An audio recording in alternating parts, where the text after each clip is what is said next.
Habari gani Mwanakeo TV, kama ni mara yako ya kwanza tafadhali subscribe na turn on notification. Karibu katika ulimwengu wa siasa. Jina langu ni D wa Keo TV.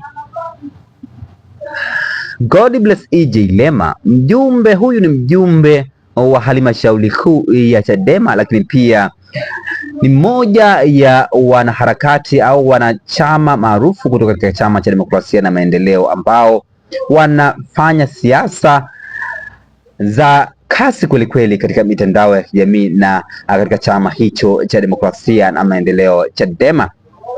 God bless EJ Lema amezungumzia tukio ambalo limeibua hisia za watu wengi sana, ambapo takribani zaidi ya watu 200 wameweza kufukiwa katika mgodi wa Msasa pale mkoani Geita. God bless EJ Lema naye hajakaa kimya, ameamua kuzungumzia swala hilo ambalo limeweza kuzua utata kwelikweli katika mitandao ya kijamii.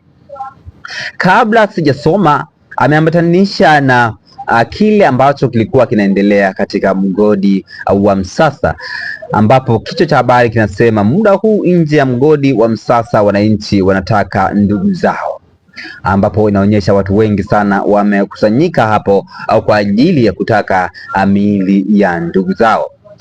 God bless EJ Lema naye ameandika ujumbe ufuatao katika mtandao wa Twitter. Amesema, kuna tukio gani hii kweli? Ujinga ni mzigo sana. Kuna haja gani ya kutokuwa wazi kwenye mambo kama haya? Maisha yetu yamekuwa na thamani ndogo kuliko mende. Jambo la huzuni ni hatari sana.